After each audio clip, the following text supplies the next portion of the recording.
కొత్తగూడెంలో 130 కోట్లతో అభివృద్ధి పనులకు భూమి పూజ చేశామని డిప్యూటీ సీఎం భట్టి విక్రమార్క తెలిపారు. బీఆర్ఎస్ పాలనలో మిషన్ భగీరథకు 42,000 కోట్లు ఖర్చు పెట్టి ప్రతి ఇంటికి పూర్తి స్థాయిలో నీళ్లు ఇచ్చామని చెప్పారు. కానీ ప్రతి ఇంటికి నీళ్లిస్తే 125 కోట్లతో మళ్లీ పనులు ఎందుకు చేపడతామని ప్రశ్నించారు భట్టి విక్రమార్క. ఇప్పటికీ చాలా గ్రామాలకు మంచినీరు అందటం లేదని, రాష్ట్రాన్ని తాకట్టు పెట్టి ఆర్థిక పరిస్థితి విధ్వంసం చేశారని గత ప్రభుత్వంపై మండిపడ్డారు. ఈ కార్యక్రమంలో మంత్రులు తుమ్మల నాగేశ్వరరావు, పొంగిరెడ్డి శ్రీనివాస్, కోమిటిరెడ్డి వెంకటరెడ్డి ఇతర నాయకులు పాల్గొన్నారు. కొత్తగూడెం పట్టణానికి సంబంధించి ఈరోజు దాదాపు ఇది 125 కోట్లు, అది ఒక 4 కోట్లు, దాదాపు 130 కోట్లు, నియరింగ్ అబౌట్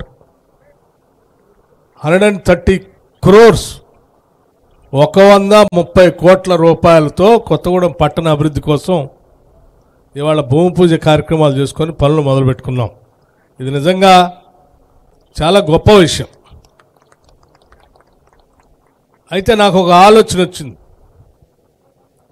130 crores-తో ఈరోజు అంటే ఇది ఈ మంచినీటికి సంబంధించినటువంటి 125 కోట్లతో భూమి పూజ చేసుకుంటున్నప్పుడు మరి గతంలో 10 ఏళ్ళు ఈ రాష్ట్రాన్ని పాలించినటువంటి బీఆర్ఎస్ పార్టీ దాదాపు 42,000 కోట్ల రూపాయలతో మిషన్ భగీరథ కోసం మేము అప్పు తెచ్చి రాష్ట్రంలో ఏ ఒక్క ఇంటికి కూడా నీళ్లు లేకుండా పూర్తి స్థాయిలో నీళ్లు ఇచ్చామని చెప్పి సర్టిఫికేట్ ఇచ్చి ఢిల్లీ కేంద్రానికి కూడా పంపించారు, ప్రజలకు కూడా చెప్పారు. మరి 42,000 కోట్ల రూపాయలతో ప్రతి ఇంటికి నీళ్ళు ఇచ్చిన కార్యక్రమం ఉంటే మళ్ళీ 125 కోట్ల రూపాయలతో కొత్తగూడెం పట్టణంలో దాదాపు 1,85,000 జనాభాకి ఇవాళ నీళ్లు ఇచ్చుకోవాల్సిన, అదనంగా ఈరోజు ఖర్చు పెట్టుకోవాల్సిన అవసరం వచ్చేది కాదు కదా.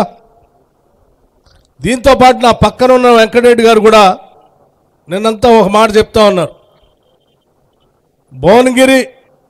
భువనగిరి నుంచి ఆలేరు శాసనసభ నియోజకవర్గంలో అక్కడ కూడా మంచినీటి ఎద్దటి అన్కనెక్టెడ్ విలేజెస్ చాలా ఉన్నాయి, దానికి ఒక 150 కోట్లు అవసరం ఉంటుంది, దాన్ని వెంటనే శాంక్షన్ చేయండి అని అడుగుతుంది.